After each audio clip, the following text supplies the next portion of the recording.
So we finally know what the main event of UFC 300 is going to be. It's going to be Alex Pereira versus Jamahal Hill for the light heavyweight championship. And let's take a look how Dana announced it. I am here in the Honda Center in Anaheim, California, and I'm going to announce the main event for UFC 300 right now. It will feature Alex Pereira defending his light heavyweight title against Jamahal Hill.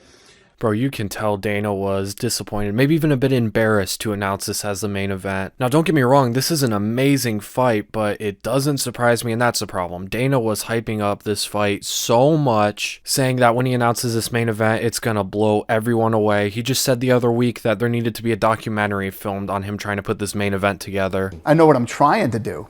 But what I'm trying to do and what are going to happen there could end up being two completely different things. There could actually be a documentary right now being shot, of course, behind the scenes to build UFC 300. It's fucking crazy. All that hype, all that talk, just to announce a fight we have all been expecting. Now, as I said, this is a great fight between two of the most entertaining fighters, very good, very powerful strikers on the feet. It's a great fight that I'm looking forward to, but let's be honest, does this blow anyone away? We all knew Jamahal Hill was next in line for the title, so I don't think this was the fight Dana was trying to put together. It probably fell through because of money or something, but if you don't have a fight signed yet, don't go around hyping it up like he's been, because that's just going to raise people's expectations, and when you don't deliver on them, people are going to be disappointed like a lot of people are. The way Dana was talking about this fight, the only way he was ever going to meet expectations is if like Khabib came back, or I don't know, Conor was fighting Leon for the welterweight title, something like that. That would have blown most people away. I'm so curious to know what this main event he was talking about was, because there's no way it's Alex versus Jamahal. I saw someone say, I forget who it was, maybe it was the MMA guru, I can't remember. I just saw someone say that the UFC, or more specifically Dana White, should have just had a big press conference, something cool, and announced each fight on this card top to bottom. Or did it during a pay-per-view, something like that, something interesting, something different, just announced every single fight on this card starting in the prelims and going to the main event. Then people would have probably said, hey, this is an amazing card, a good main event, we got 3 title fights, really 2, but if you count the BMF belt, 3 title fights, so many great fights on the prelims. There's I think 12 or 13 former or current champions, but instead he went around hyping up this card, raising everyone's expectations to almost an unattainable level. And now a lot of people are saying UFC 300 is an embarrassment, it's a terrible card, which it's not, by the way. It's a great card. I'm going to touch on this later, and I'll probably make a separate video on it. You could tell Dana was trying to hide it too. He announced this fight like 30 minutes after the main event of 298, only 30 minutes after Ilia Topuria knocked out Alexander Volkanovski. It seemed like he was trying to have that moment almost overshadow this announcement and draw attention away from it onto Ilia's knockout. When he said that he was going to announce the main event at the post-fight press conference, I knew it was going to be underwhelming. I was actually honestly surprised that it wasn't Leon versus Bilal, since they both have said they were on 300. But is UFC 300 a disappointment? Now, I am going to make a video on this once the final fight gets announced. It hasn't been announced yet. And if you look at ESPN, there are still only 4 fights on the main card, so I still would not be surprised if we have one more main card fight left, possibly a main card opener. But this card is very good, one of the best in a while. You have Alex Pereira versus Jamahal Hill for the light heavyweight title in the main event. That's a great fight. You got Weili Zhang versus Yan Xiaonan. Not the best fight. Weili should just run through her, but Weili is one of the greatest female fighters of all time. She's getting close to the greatest strawweight of all time. Justin Gaethje versus Max Holloway is an amazing fight. Charles Oliveira versus Arman Tsarukyan is an amazing fight. The winner of that fight will get the next lightweight title shot. Yuri Prochazka versus Rakic is a great fight. Calvin Kattar versus Aljamain Sterling is an amazing fight. Bo Nickel versus Cody Brundage ain't a great fight. Bo Nickel should just run right through him, but who knows, maybe Bo Nickel will be the GOAT one day and you look back and you see he was on UFC 300. Sort of how John Jones was on UFC 100 long before he was a title challenger or a champion. Davison Figueiredo versus Cody Garbrandt's a great fight. Holly Holm versus Kayla Harrison, it's a fight, I guess. Sadiq Youssef versus Diego Lopez is an amazing fight. Andrade versus Marina Rodriguez is a great fight. Bobby Green versus Jim Miller is a good fight as well. So no, the card is not a disappointment. It is one of the best cards in a long time. It is extremely stacked. I just think Dana overhyped it, especially that main event. But speaking of that main event, let's talk about this fight, because as I said, it is a great fight. It's a fight that should happen. Jamahal Hill did vacate the belt because of an injury he suffered back in July. Not the best conditions for Jamahal Hill. He's coming off a long layoff, about 15 months. He tore his Achilles back in July. He's only going to have 7 months to recover, which is pretty quick for an Achilles injury. I looked it up and it said a typical recovery time is about 6 to 9 months for athletes. But this is a very good fight between two of the best strikers in all of the UFC. Two guys with one punch knockout power. They can knock the other one out at any time. It's going to be interesting to see if Jamahal Hill looks to take this fight to the ground, because if he does and he can get Alex down, he is going to have a huge advantage on the ground. Now, he has never shot a takedown in the UFC. Not sure if he has outside of the UFC. So we don't really know where his wrestling is. We saw in the Glover Teixeira fight, his wrestling looked pretty good defensively. He was able to defend a lot of the takedowns, so he might have some understanding of offensive wrestling, and he might be able to get Alex down. If he can get Alex down, he's going to have a huge advantage on the ground. But on the feet, it can be very competitive. Jamahal Hill is a very good boxer, has very good combinations, has a lot of power. He has the ability to knock anyone out on the planet with one punch. Look at the way he knocked out Johnny Walker. And Alex can be hittable. His striking defense isn't the best. His primary defense is very unorthodox, not something you typically see, where he extends his arms up and out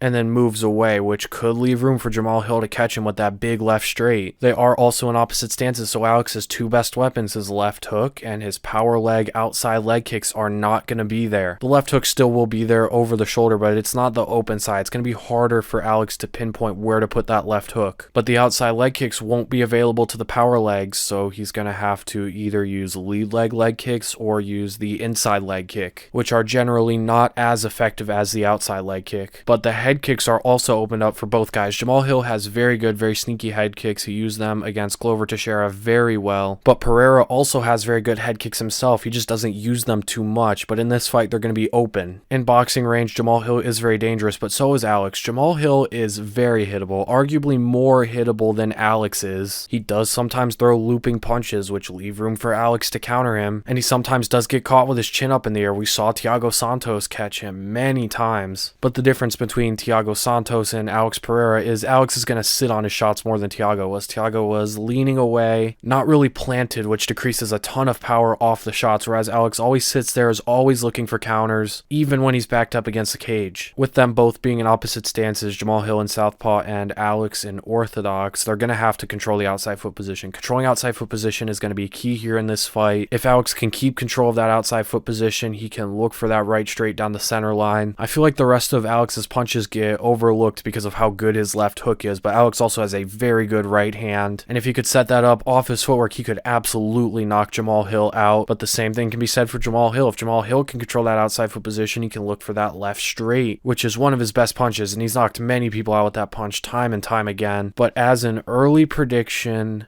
I'm gonna lean with Alex. I think Jamahal Hill has a real chance, but I think the long layoff is going to play a huge factor. I think that injury from Jamahal Hill is going to play a factor. I think Alex is going to still be able to work the leg kicks, although maybe not as effective as it has in past fights. And Jamahal Hill is just way too hittable for comfort. Jamahal Hill does seem to have a good chin, and I still have some questions about Alex's chin. And if Jamahal Hill hits him with the right shot, Alex is definitely going to sleep. But I think the same thing can be said about Jamahal Hill. If Alex hits Jamahal Hill with the right shot, I think Jamahal Hill goes to sleep. It will be interesting to see if Hill will attempt takedowns. I think he should. I think that would give him a massive advantage, but he's never shot a takedown before in the UFC. But neither had Yuri before his fight with Alex, and Yuri was able to get Alex down. So I think Jamahal Hill could get Alex down, but I'm pretty sure he's been saying, I'm going to stand with Alex and trade with him. Might not be the best idea because of how hittable he is, and Alex has the power to knock anyone out. So I'm going to pick Alex, and I'm going to pick him by a third round knockout. But anyways, that is the end of the video, guys. Let me know in the comments down below, what are your thoughts on this main event? What are your thoughts on the whole card? Once this final fight gets announced, I'm going to make a video going over the whole card and talking about it, whether I think it's a disappointment or not. Spoiler alert, I don't think it's a disappointment. I think it's a great card. But anyways, that's the end of the video. If you guys are new here and you did enjoy, please be sure to subscribe, turn on post notifications, like the video if you did enjoy, and I'll see you guys in the next one.